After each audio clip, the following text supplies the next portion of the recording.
روزے کا مقصد بھوک اور پیاس کاٹنا نہیں ہے، یہ کوئی خوراک بچاؤ مہم بھی نہیں ہے، بلکہ فرمایا وَشَهْرٌ يُزَادُ فِيهِ رِزْقُ الْمُؤْمِنِ، یہ مہینہ ایسا ہے جس میں مومن کا رزق بڑھ جاتا ہے، اس کا رزق زیادہ بڑھ جاتا ہے، تو یہ خرچہ کم نہیں ہوتا، اس میں تو خرچہ زیادہ ہوتا ہے، تو یہ اس لیے نہیں ہے۔ تو پھر مقصد کیا روزے کا؟ بھوک اور پیاس کا مقصد کیا ہے؟ تو ارشاد فرمایا لعلکم تتقون، اتقاء کا نور تمہیں نصیب ہو، تقوی کا نور نصیب ہو۔ اور تقوی کیا ہے؟ محتاط زندگی گزارنا، کوئی عمل اللہ اور اس کے رسول کے بتائے ہوئے احکام سے ہٹ کر نہ ہو، یہ تقوی ہے۔ دنیا میں رہتے ہوئے اس طرح زندگی گزاری جائے کہ دامن کہیں داغدار نہ ہونے۔ رہو دنیا میں، ترک دنیا کا نام دین نہیں ہے، یہ بات ذہن میں رکھے۔ ہمارا دین ترک دنیا کا درس نہیں دیتا، لیکن غرق دنیا سے بھی بچنے کی تلقین کرتا ہے۔ ترک دنیا بھی نہ کرو اور غرق دنیا بھی نہ ہو جاؤ۔ اب اس کو حاصل کیسے کیا جائے؟ اللہ نے قرآن میں کہا کہ میں روزے سے تمہیں تقوی دوں گا، نسخہ ہاتھ میں آ گیا۔ اب سوال یہ ہے کہ روزے سے تقوی کیسے ملتا ہے؟ صحیح حدیث میں ہے، بخاری ہے، اذا جاء رمضان سلسلت الشیاطین، جب ماہ سیام رمضان المبارک آتا ہے تو شیاطین جکڑ دیے جاتے ہیں۔ شیاطین جکڑ دیے گئے، تبھی تو مساجد کے دروازے کھل گئے، تبھی تو نماز کا رجحان پیدا ہوا، صدقہ و خیرات کے لیے لوگوں کے دلوں کے اندر مزید نرمی پیدا ہوئی۔ جو 5 نمازیں بھی نہیں پڑھتے تھے تراویح کے لیے بھی کھڑے نظر آتے ہیں۔ کیوں؟ شیطان بند گیا۔ لیکن کم تولا جا رہا ہے، کم ناپا جا رہا ہے، جھوٹ بولا جا رہا ہے، یہ کیوں؟ نفس موجود ہے۔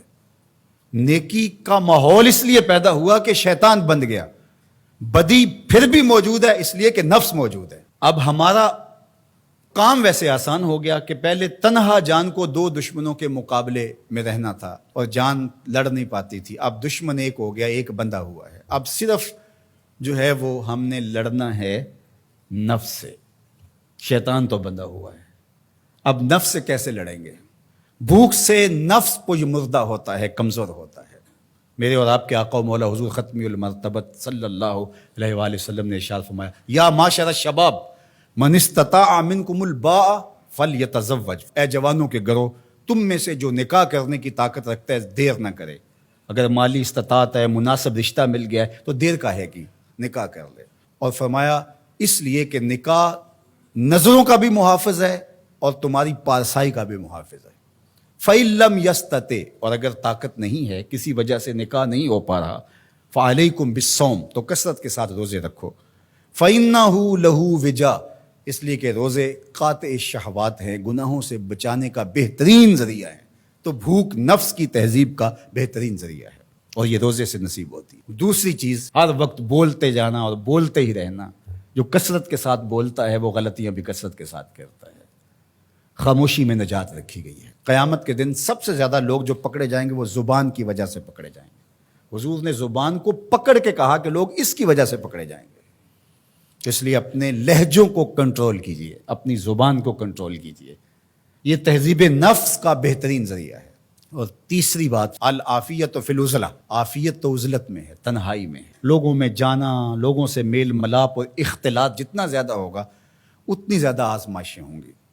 اس لیے جہاں تک ممکن ہو دینی ضرورت کے لیے آپ کو جانا پڑتا ہے، ضرور لوگوں سے ربط رکھیں، لیکن ربط پورا رکھیں، لیکن ربط بھی اچھے لوگوں کے ساتھ رکھیں۔ فرمایا تمہارا کھانا متقی کے علاوہ نہ کھائے کوئی، یعنی جس کی تم دعوت کرو وہ متقی ہو، پرہیزگار ہو۔ اچھے لوگوں کے ساتھ ربط رکھو، نیک لوگوں کی صحبت میں بیٹھو گے نیکی ملے گی، برے لوگوں کی صحبت کے ساتھ بیٹھو گے تو برائی ملے گی۔ تو آئیے میں اور آپ روزے کو اس کے آداب کی رعایت کے ساتھ رکھنے کا عزم کریں۔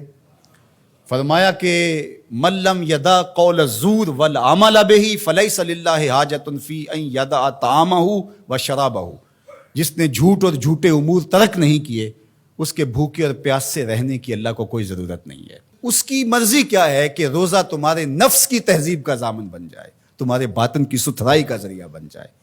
تو اس لیے یہ نہیں کہ ماہ سیام آیا اور چلا گیا، کسی کی زندگی میں 40 رمضان گزر گئے، کسی کی زندگی میں 50 رمضان المبارک گزر گئے، لیکن جہاں کھڑا تھا وہیں کھڑا رہا اور پورا مہینہ روزے رکھے، تراویح پڑھی، لیکن اندر کی طرف توجہ ہی نہ دی۔ رمضان کے بعد جہاں کھڑا تھا پھر وہیں کھڑا ہو گیا آ کے، تو فائدہ کیا ہوا؟ اللہ اپنی پناہیں دے، امان دے، حفاظتوں کا حصار دے۔